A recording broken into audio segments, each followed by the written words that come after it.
Okay, so let me share the screen. All right. Okay, so yesterday we were learning about the damage that can be caused by a neighbor through setting up something on his property that provides an offensive odor or a disturbing odor.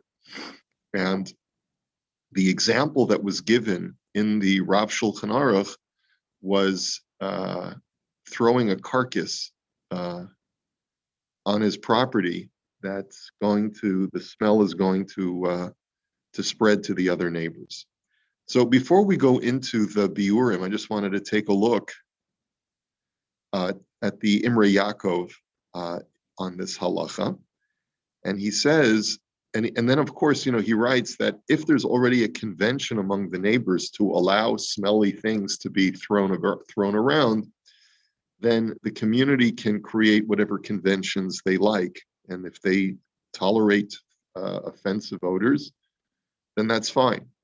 Shelo yagia hareach. He says, "V'hu hadin kol nezek gadol she'ein adam yachol lisov lo." The Rama says something quite, generic. It's vague. He says, any kind of offensive source that comes from my property that other people find intolerable is considered to be damage. So it's not even smell. It could be sound. It could be, something that's loud. And we'll talk about that shortly. He says, "V'hu hadin im katzavim mochrim basar samach lebeso. V'hu omer she'eno yachol lispol reach ra shel basar. V'haklavim v'hachatulim shemitzuyim sham hadini mo." And so he quotes here the Pischei Tshuva in the name of the Tshuvas Harash. He says, let's say a guy decides that he's going to open up a butcher shop in his home. He says, putting aside the municipal rules of opening up a butcher shop. Let's say the guy says, I can't tolerate the smell. I can't tolerate the dogs and cats that are coming into the neighborhood because you're selling raw meat. He says he has a legitimate grievance against a neighbor who wishes to engage in an activity which is going to cause a nuisance to him as a neighbor. Let's say a guy wants to sell drugs from his house. I had a call a few years ago that there was a fellow in the neighborhood, a frum person, who was selling illicit drugs from his house. And someone from our shul asked me a shaila. The shaila is, I'm seeing people come in and out of this guy's house, really unsavory individuals at all hours of the morning and night. And I feel unsafe, this person said to me, because our neighborhood is becoming a place where people who are unsavory are coming in. I don't want to have to walk out of my house in the middle of the night and be confronted by one of these people. So what are my rights according to halacha? So I told this person, so first of all, I was a little bit shocked that this was a frum person selling illicit drugs like this. I still don't know the identity of the person, so it's not relevant. I do happen to know that the block where this activity was going on is a very what we call a frum block, And so I simply said to the individual, you have every right to report this person to the authorities. If this person is creating an unsafe nuisance in the neighborhood, you have every right to report them. And furthermore, there is no prohibition of Masira in this case, because we've learned about a little bit about the laws of Masira at the beginning of this chapter. Masira laws only apply when a person's life is endangered by reporting them to the authorities. This person is engaged in illegal activity, and you should. But the only thing I told him is approach the neighbor first and tell him that if he does not cease and desist immediately, he will be reported to the police and to the RCMP. and give him at least an opportunity to stop his illegal activity. And so I never heard back again. I hope the activity has stopped. I have to assume it has, because if this guy didn't report him, then invariably somebody else did. Okay. Rabbi? I'm sorry, go ahead. Rabbi, are we talking about like a neighborhood residential, but if he opens up, let's say, a butcher shop in a commercial and a person, his neighbor, still finds it offensive, would that be a problem? It's a very good question. What if it's a commercial area and the guy next door, and it's zoned to allow for this activity, and the guy next door to him says, I find this offensive. Well, it has to be deliberated. Was it zoned for this kind of activity to begin with?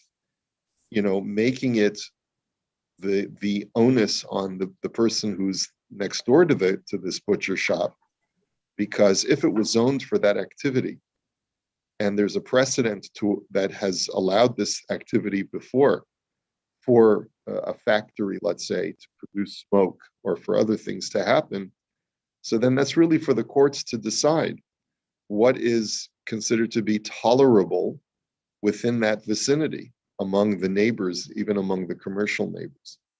So I guess that's the answer, Shmuel. But maybe we'll get into this a little bit more as we go along. Thank you, Rabbi. So, Rabbi, I was wondering about this illicit drug scenario. One would Why, one are be you able interested in buying some illicit drugs? or selling them? Not at all. But I was just curious as to whether one would have to identify themselves when they warn the individual, because there might be some fear factor in the person knowing who was the culprit who reported them. Yeah, you don't have to. Yeah, you wouldn't have to. If that were the issue, then I would tell the person, so don't identify yourself. Leave a note or post something on the guy's door, right? And making sure that he understands. You will be reported. You will be reported. The neighbors want to let you know that if you don't stop this illegal activity, you're going to be reported to the police. Okay, thank you. I equivocate whether even warning the person in advance is even necessary. The only reason I think it should be done is because the person is a member of the community, and ostensibly a religious Jew. Although I can't understand how anyone religious would be engaged in this activity, but stranger things have happened. So once you start dealing with these shady characters, you probably don't want to be known as the person who outed them. Correct. Yeah. Okay. Yeah. Yeah. It's like the Orthodox Breaking Bad. Okay. Anyway. Okay. Shelo yagia lahem ashan. So remember, we also saw that you have to make sure that any activity on your property that causes smoke is not going to waft over to your neighbor's property on a regular basis, because that causes him damage as well. So he says something fascinating over here. He says, "Asr lema'ashenim la'ashen beveis hamedrash, kishenim sasham afilu echad she'eno me'ashen shemitzta'er mizeh." It is halachically forbidden for a person to smoke in a beis medrash or any other kind of gathering place where even one person who doesn't smoke is pained by this cigarette smoke. Which again, this is being written at a time before any ordinance was made to prohibit smoking in a public area. He's saying halachically it's forbidden. Af she'eno nizok v'nechele v'kol shekenim yesh lachush lahanal. He says this is true even if the person is not going to become ill as a result of inhaling cigarette smoke, because it's only on an occasional basis. But if there's a concern that he may become ill through the cigarette smoke, then there's even more of a reason to prohibit it. So you're allowed to take risks with your own health, but you're not allowed to take risks with another person's health. So just because smoking may be permitted in a certain area, but if someone says, "Please, sir, do you mind putting out your cigarette? It's bothering me," halacha requires you to do so.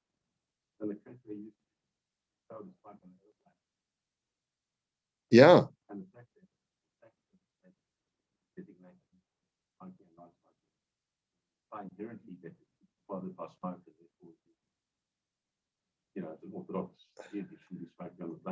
Well, I think that's different. I think the reason why that's different is as follows. Let's say you go into someone else's property willingly, knowing that that person allows people to smoke in that space. Okay, it's different from a base medrash because a base medrash is a public utility. It's really like it's a community resource. So going into a communal resource that is shared by all the members of the community, there you have a right to protest. But what if I make a party in my house and my policy for my guests is that anyone who wants to smoke can smoke, doesn't even have to be tobacco, whatever your substance of choice is, feel free to smoke. And then you come to my house and attend my party and you say, I don't want anyone to smoke at your party. I'm offended by cigarette smoke. I can very easily say, well, my friend, I'm sorry, but there's the door. You don't like the smoke. You don't. No one told you you have to stay. I think an airline would be the same. It's privately owned. It's providing a service. If you know at the very outset that when you get on that plane, people are going to be smoking, it's basically a private enterprise, a private space. So I don't think that you can impose even halachically your discomfort because the owner of the airline of the airplane can say, it's my plane. I can let on whoever I want and I can let them smoke if I want. Right. So I think Lloyd, that would be the difference. Of course, this is only theoretical. Although today, the things that are happening on airplanes, I just saw a video last night of a woman who brought a microphone and a speaker onto the airplane so that she could have a rant.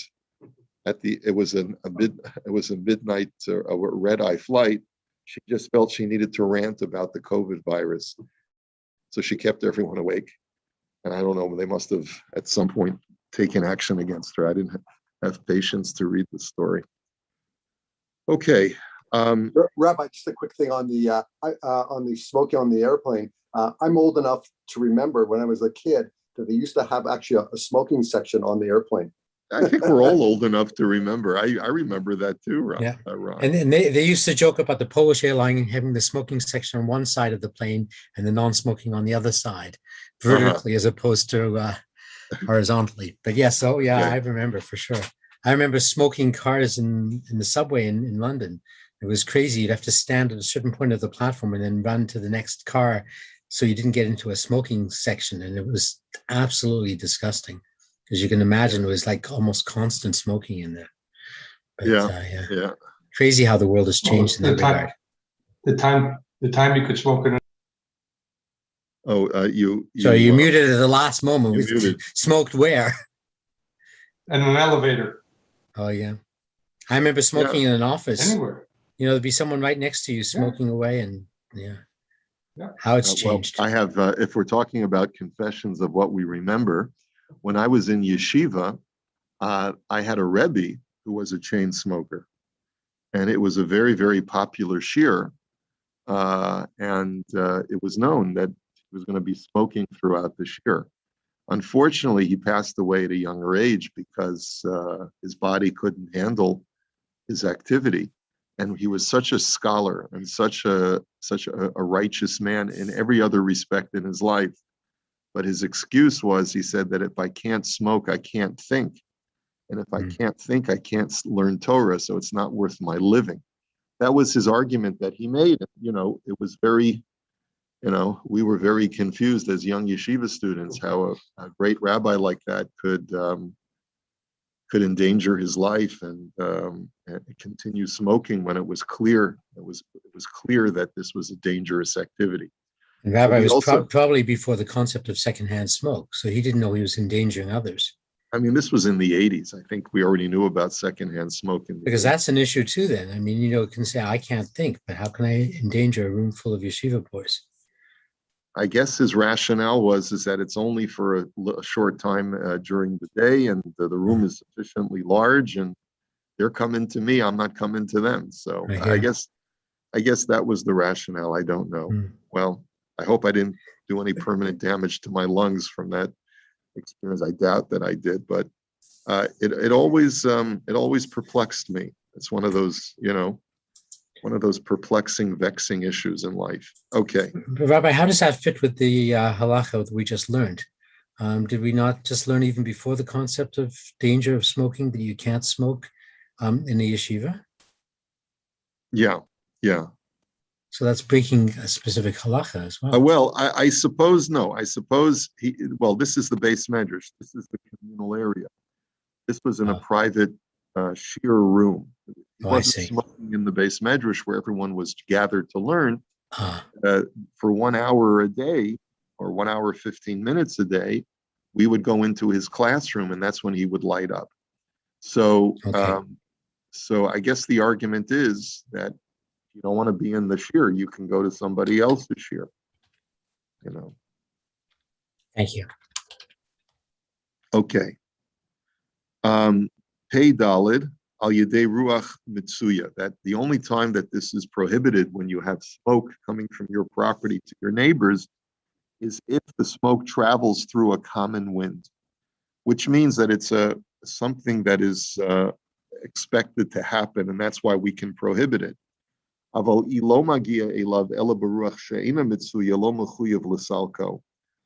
if the smoke does not travel under normal conditions, but it only travels under very rare conditions with an uncommon wind, then you're not obligated to remove the source of smoke from your property, because under normal circumstances, it doesn't travel to your neighbor.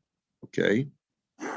And the example that was given as far as a source of smoke was from a stove that is on your property. And he writes, Isa b'shulchan aruch siman kuf nun hey sif lamed zayin da'ashan she'amru dafka be'ashan tadir kagon kivshonot shel nachtomim b'shel yotzrin b'chayotze bahem.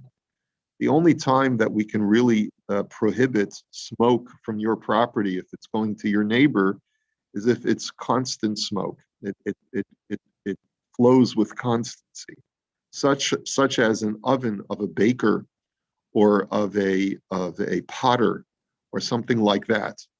But if it's a private oven, and once in a while I'll bake a loaf of bread or a stovetop, since it's not operating with constancy, maybe just a few minutes or like an hour or two out of the day, it's not considered to be a source of constant damage. And therefore, if I see that my neighbor is operating, let's say, a grill in his backyard, and he loves roasting, a barbecued pig, okay? And the odor is I just don't like the smell of his barbecuing pig. If I don't say a word, then I don't have a right to protest. And probably if it's happening in very brief intervals, let's say maybe every Sunday in the summer he holds a barbecue in his backyard, that doesn't sound like a reasonable basis to protest your neighbor's activity. But the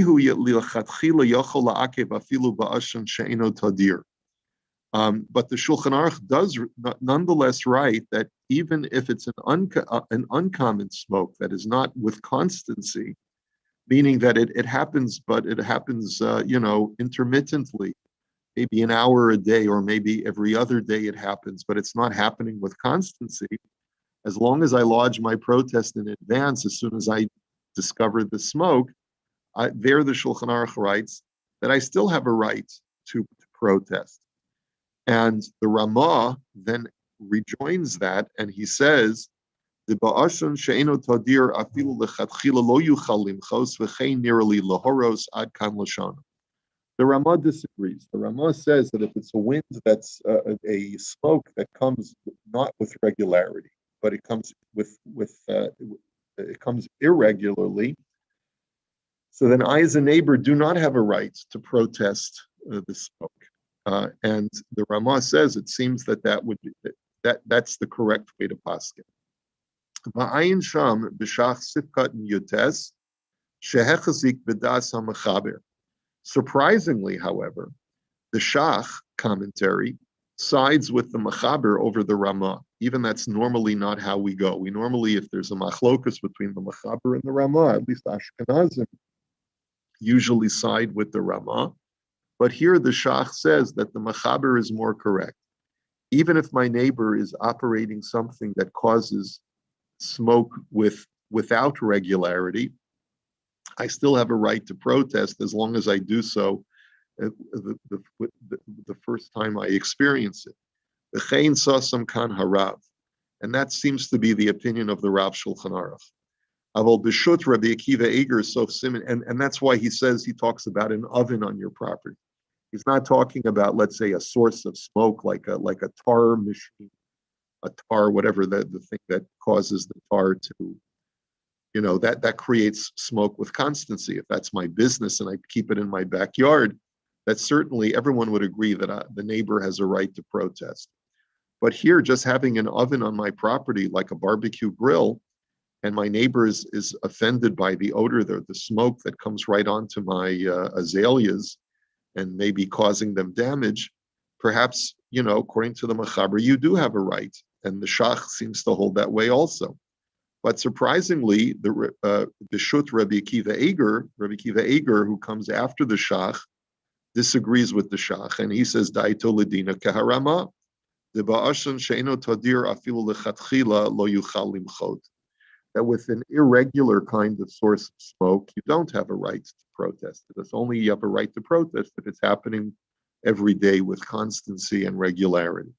So this is a major machlokus in the poskim. Okay, basically what we're pointing out here is that if there is something on my property that my neighbor deems to be offensive, but it's not happening with regularity, it may happen only one day out of the week when I'm grilling with my neighbors. So then there's one opinion that says, despite its irregularity, you have a right to protest. But there's another opinion that says if it's happening without constancy and regularity, so then you don't have a right to protest. And here you would get into a major dispute, conceivably, between two neighbors. One neighbor says, the grill that you're grilling on, there are a lot of people even today who have set up backyard businesses. You know what a smoker is, right? So a smoker, I think there's a guy who lives down south who has a business that he's made. I don't know whether he's done it in his own backyard or whether he's renting a place to do all of the smoking. But let's say, for argument's sake, he's gotten a hechsher from the COR, and because he's just a startup and he can't afford his own office or his own commercial property space, because it's still on a small scale, he wants to smoke meats in his backyard, and he'll sell them using different suppliers, different supermarkets, and things like that. Neighbor comes along and he says, I know you're a fellow from a Yid, but the fact that you're smoking meat all day, and it does create smoke. I mean, give me a break. I mean, I like a good smoked meat sandwich myself, but to have this smell of smoked meat coming all the time from your property is really disturbing me, and it's causing us some difficulty. We don't really want to have to smell this smell all the time. That could really be a legitimate shaila, especially if the guy says, well, I only smoke on Tuesdays and Thursdays. So, and it's only during the daytime when no one's home anyway. So does he have a valid argument or not? It'll depend on this machlokas between the Shach and Rabbi Akiva Eger as to how we paskin. And it's not a simple question to answer. It might require some kind of pishara, some kind of compromise between the two parties.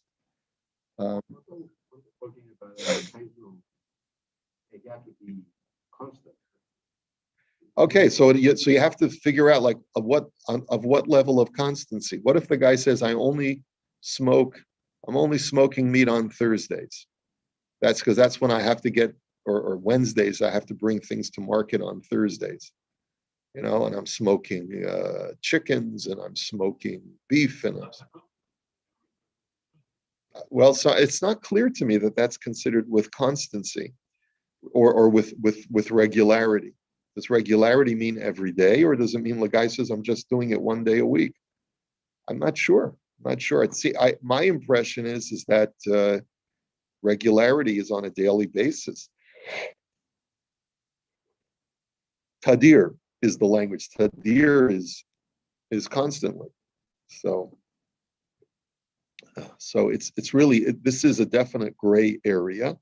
And it's certainly something that if this was brought to a beis din, I think that a dayan, a judge, would want to try and create a peshara, some kind of compromise between the two of them.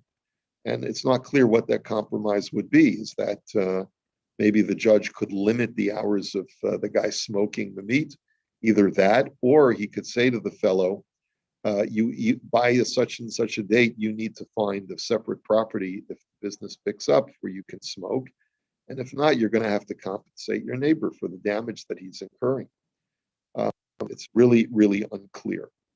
Okay. All right. So let's hold it here for today. Mirz Hashem will pick it up tomorrow. Have a wonderful day, everybody.